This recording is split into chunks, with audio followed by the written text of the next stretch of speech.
សម័យផុតពីពំពិសាមកកូនឡើងសោយរាជមួយទៀតគឺអាជាតិសត្រូវកំពុងតែអង្គុយពេលប្រលប់ស្រាប់តែមានមនុស្សចម្លែកដើរកាត់មកអាជាតិសត្រូវក៏សួរភ្លាមថាណែលោកអ្នកបួសលោកទៅណាឯនោះងាកមកខ្ញុំមិនមែនជាអ្នកបួសទេខ្ញុំជាប្រែតហ៎ស្អីគេប្រែតហ្នឹងខ្ញុំពីមុនមកជាមនុស្សប៉ុន្តែខ្ញុំមិនជឿសិលមិនជឿទានមិនជឿបុណ្យខ្ញុំស្លាប់មកកើតជាប្រែតអត់ចំណីអាហារខ្ញុំជាសេដ្ឋីមានទ្រព្យសម្បត្តិដែរជាចូលសេដ្ឋីទ្រព្យសម្បត្តិខ្ញុំនៅកូនទាំងអស់ហើយចុះលោកទៅណាខ្ញុំដើររកកូនព្រោះទ្រព្យសម្បត្តិខ្ញុំនៅកូនក្រែងលោកកូនគេធ្វើបុណ្យឲ្យខ្ញុំនឹងបានហូបនឹងរួចពីប្រែតមកកើតជាមនុស្សវិញហើយចុះរកឃើញហើយនៅកូននោះរកអត់ឃើញទេកូនគេដូរផ្ទះបាត់ហើយគេលែងនៅស្រុកនឹងហើយប្រហែលជាឥឡូវដូចថាដីវាត្រូវប៉ាន់ញោមគេលក់ទៅទិញបុរីនៅឯណាអញ្ចឹងណាប៉ុន្តែខ្មែរយើងបើកាលណាយើងដូរផ្ទះដូរដីដូរបុរីដូរនគរយើងនិមន្តប្រសង់សូត្រមន្តប្រកាសឲ្យទេផ្ដាឲ្យដូនតាដឹងឮកុំឲ្យគាត់ទៅរកផ្ទះចាស់ហើយដល់ហើយនោះគេអត់បានសូត្រមន្តឡើងផ្ទះប្រកាសប្រកោកអីចឹងខ្មោចឪពុកអត់ដឹងទៅរកតែផ្ទះចាស់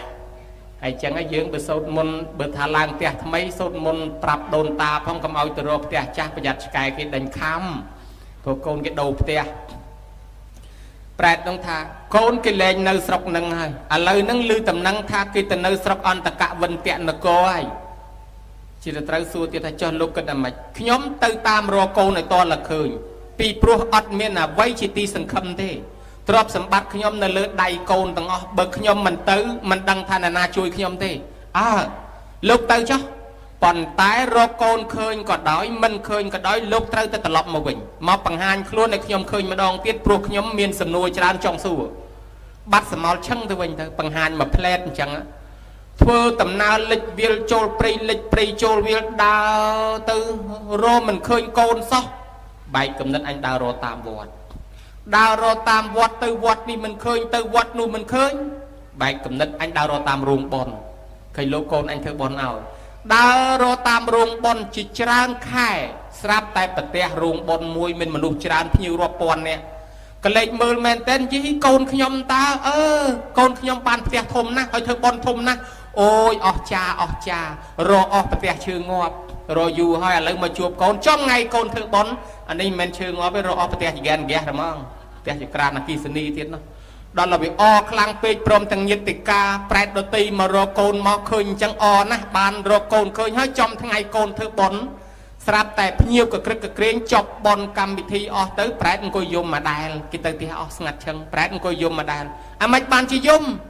កូនគេដូរសាសនាបាត់ទៅហើយកូនគេដូរជំនឿហើយគេដូរលទ្ធិគេដូរទស្សនៈហើយគេធ្វើប៉ុននោះមែនប៉ុន្តែគេគ្មានចូលអន្ទឹះចូលប្រកេនស្អីគេទេគេជប់លៀងឆ្ងាញ់មាត់តែគ្នាគេនោះ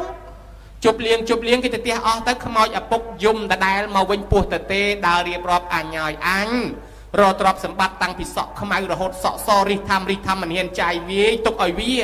ឡូវដល់តែអញមករកវាតែមួយម៉ាត់មកឲ្យអញផងត្រឡប់ទៅវិញពោះទៅទេ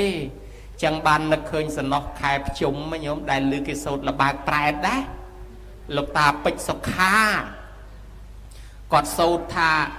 កូនណែម៉ែឪរស់នៅប្រឹងព្រោះកូនដល់ទៅសូនជីវិតបាត់សង្ខារមិនដឹងជាកើតទៅទីណាជាមនុស្សទេវតាឬក៏ជាប្រែតបើកើតជាមនុស្សឬទេវតាប្រសើរថ្លៃថ្លាព្រោះស្គាល់ហេតុណែអាខ្លាចណាស់ទៅកើតជាប្រែតបាក់ពោះកាហេតុអត់អាហារតានង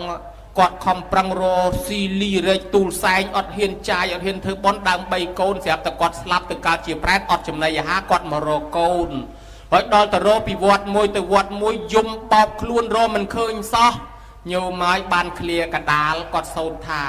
ឃើញតែញាតគេអ្នកដតីគេបានលោកលៃមហូបអាហារឲ្យចុះវាបាត់តែញាតខ្ញុំកណាទៅឯណាមិនក៏មិនឃើញមកណាយំបោកខ្លួនរហូតអត់ចំណីអាហារយំបបាលគៀងត្រឡប់ទៅវិញទាំងពោះទៅទេអត់ស្គាល់រសជាតិអាហារសោះចុះកូននៅឯណាក្នុងនោះថាណកកូនអាឡៃសបឹងឡូឡាដើរជេរគេពីពេញផ្លូវ